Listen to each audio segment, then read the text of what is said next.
आज हम जैन धर्म और उसके सिद्धांतों के बारे में चर्चा करेंगे। सामान्यतः ये माना जाता है कि जैन धर्म की स्थापना महावीर स्वामी ने की थी, किंतु जैन साहित्य और परंपरा के अनुसार जैन धर्म अति प्राचीन है। इसके संस्थापक और प्रथम तीर्थंकर ऋषभदेव थे। महावीर स्वामी 24वें और अंतिम तीर्थंकर थे।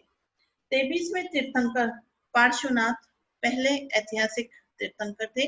ये बनारस के राजा अश्वसेन के पुत्र थे और इन्होंने 30 वर्ष की आयु में गृहस्थ जीवन का त्याग करके सत्य की खोज की थी। ऋषभदेव इस धर्म के संस्थापक थे, किंतु ऐतिहासिक साक्ष्यों के अनुसार वैशाली के निकट कुंडग्राम में जन्मे यात्रक वंशीय महावीर स्वामी ने 30 वर्ष की आयु में आध्यात्मिक जीवन व्यतीत कर इसकी सुव्यवस्था स्थापित की थी।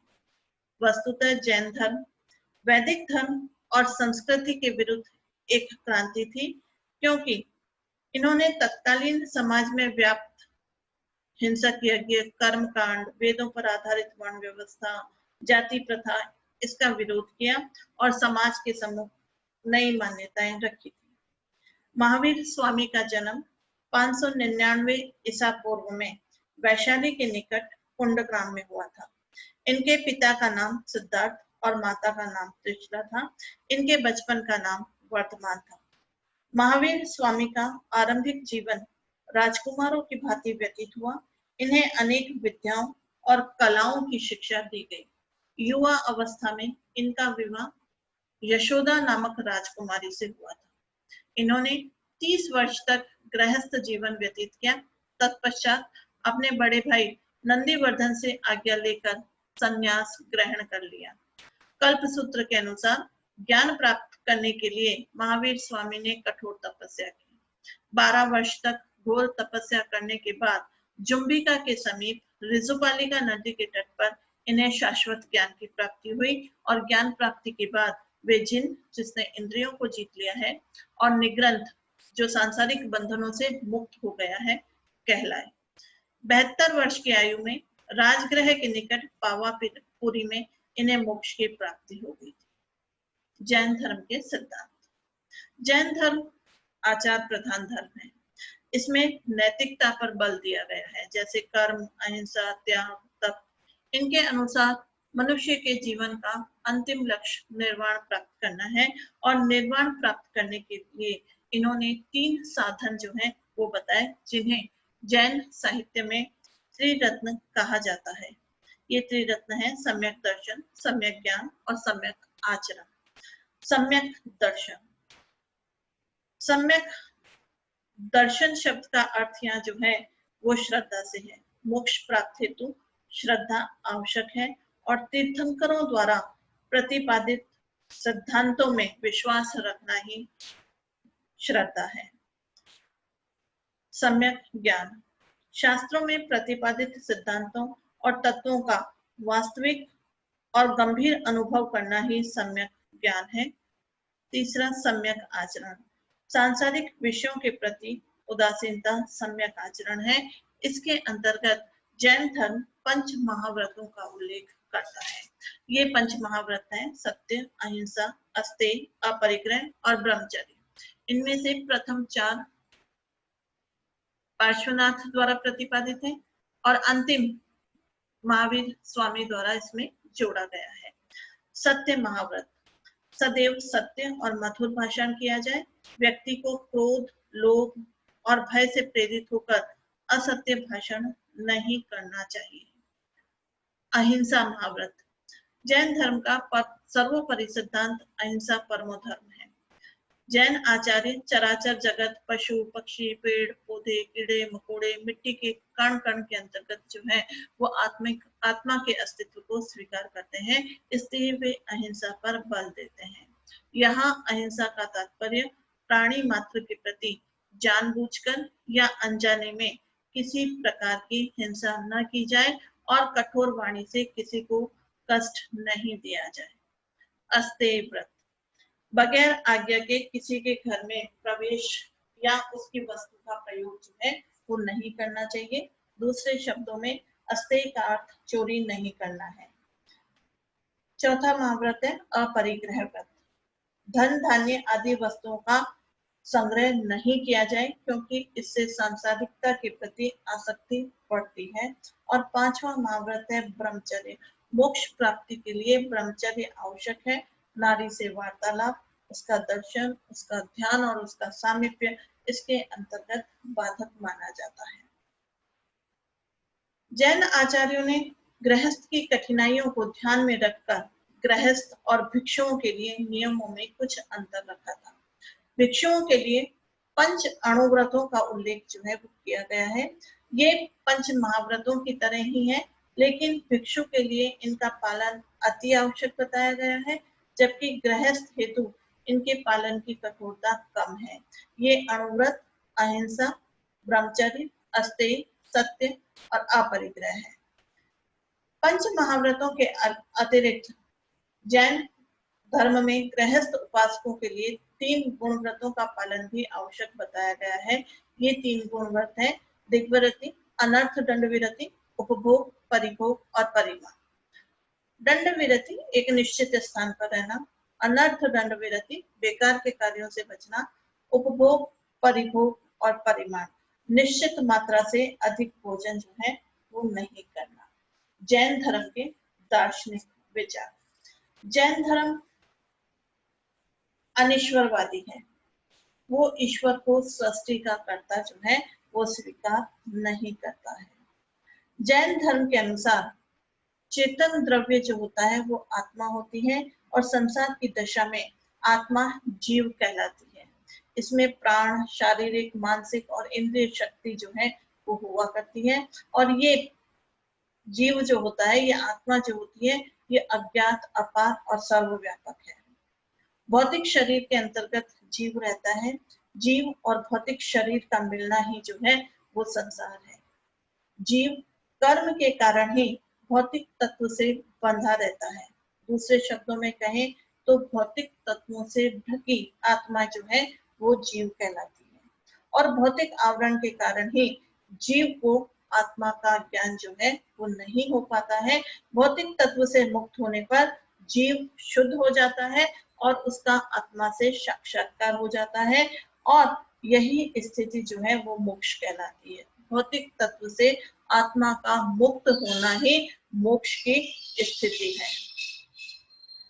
जैन धर्म जीवों की विभिन्नता में विश्वास करते हैं। उनका ये मानना है कि जिस प्रकार जीव भिन्न भिन्न होते हैं, उनकी आत्माएं भी जो है वो भिन्न भिन्न हुआ करती है। जैन धर्म एक कर्म प्रधान धर्म है जो ईश्वर को सृष्टि का कर्ता नहीं मानता है। इनके अनुसार कर्म जीवन का भौतिक नियम है और व्यक्ति कर्म के लिए उत्तरदायी है। व्यक्ति अपने कर्म के द्वारा ही अपने भाग्य का निर्माण करता है और कर्म में बंधा हुआ जीव जो है वो संसार में भ्रमण करता रहता है।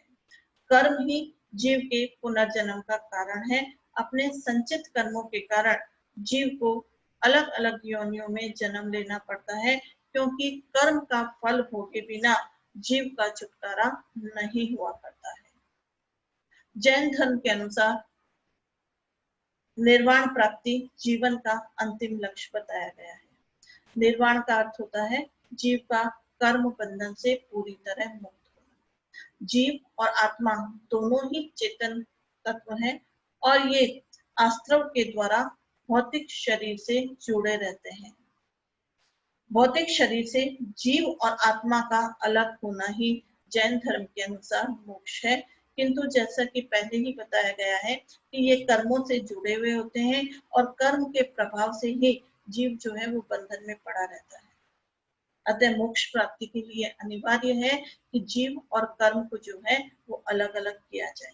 जीव और कर्म को अलग अलग करने के लिए जैन दर्शन 7 पदार्थों का उल्लेख करता है। ये 7 पदार्थ है आस्त्रव, बंधन, सर्वर, निर्जरा, मोक्ष, जीव और अजीव। जीव और अजीव आस्त्रव के द्वारा बंधे रहते हैं। व्यक्ति राग, द्वेष आदि के कारण कर्म करता है और इन कर्मों के प्रवाह को आस्त्रव कहा जाता है। कर्म प्रवाह से जीव बंधन में पड़ता है और जन्म मरण के चक्कर में पड़ जाता है।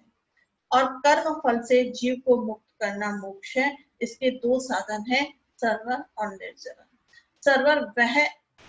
सर्वर एक प्रक्रिया है जिसके द्वारा जीवों को कर्म प्रभाव से मुक्त रखने का प्रयास जो है वो किया जाता है, अर्थात कर्म के जीव की और प्रवाह को सर्वर कहा जाता है। निर्जरा, बहुत सारे कर्म पूर्व जन्म से ही हमारे आत्मा पर छाए रहते हैं, जीव पर जो है वो छाए रहते हैं। अतः साधना, कठोर तपस्या आदि के मार्ग से उन कर्मों से जीव की मुक्ति का मार्ग जो है वो निर्जरा कहलाया करता है। जीव चैतन्य द्रव्य है जिसे आत्मा कहा जाता है, और अजीव वह ठोस द्रव्य है जिसमें आत्मा निवास किया करती है। जीव और अजीव के मिलने से संसार का निर्माण होता है और मोक्ष प्राप्ति हेतु जीव और अजीव का अलग होना आवश्यक है। जैन दर्शन के अनुसार प्रत्येक वस्तु के अनंत पक्ष हुआ करते हैं, लेकिन साधारण व्यक्ति सामान्यतः वस्तु के कुछ ही पक्षों का जो है वो ज्ञान प्राप्त कर सकता है, सभी का नहीं। सभी का ज्ञान मोक्ष की अवस्था में ही संभव है। हमारा ज्ञान सीमित और सापेक्ष होता है। एक ही वस्तु को भिन्न भिन्न दृष्टिकोणों और रूपों में देखा जा सकता है, अतः हमारे कथन सापेक्ष रूप से ही सत्य हो सकते हैं। ज्ञान के इस सापेक्ष स्वभाव को जैन दर्शन सप्तभंगी न्याय के द्वारा प्रकट करता है। यह सप्तभंगी न्याय दो प्रकार का होता है, एक अस्तिवाचक और दूसरा नास्तिवाचक। परामर्श से किसी वस्तु को उसके धर्म और लक्षण से जोड़ना अस्तिवाचक है, जबकि किसी वस्तु को अन्य वस्तु के धर्म या लक्षण से जोड़ना नास्तिवाचक परामर्श जो है वो माना जाता है। जैन दर्शन के अनुसार 7 दर्शन कुछ इस प्रकार है। संभवतः वह है, संभवतः वह नहीं है, संभवतः वह है और नहीं भी है, संभवतः वह कहा नहीं जा सकता है, संभवतः वह है किंतु कहा नहीं जा सकता है, संभवतः वह नहीं भी है और कहा भी नहीं जा सकता है, और संभवतः वह है, नहीं भी है और कहा भी नहीं जा सकता है। इस प्रकार इस सिद्धांत में धार्मिक उदारता और सहनशीलता का सुंदर मिश्रण हमें देखने को मिलता है, किंतु कुमारिल भट्ट और शंकराचार्य जैसे विद्वानों ने जैन धर्म के सप्तभंगी दर्शन का विरोध करते हुए कहा है कि यह संशयवाद है और भाव और अभाव एक दूसरे के विरोधी हैं, वो कभी भी साथ नहीं रह सकते हैं, जबकि जैन दर्शन इन दोनों को साथ रखने का प्रयास कर रहा है। लेकिन स्यादवाद जो है अनिश्चितता को नहीं बल्कि ज्ञान के सापेक्ष रूप को जो है वो प्रकट करता है। वस्तुतः जैन धर्म कोई नया धर्म नहीं था। इन्होंने वैदिक धर्म और संस्कृति में और तत्कालीन समाज में व्याप्त हिंसक यज्ञ, कर्म कांड, वेदों पर आधारित वर्ण व्यवस्था का विरोध करके समाज के सम्मुख नई मान्यताएं प्रस्तुत की थी।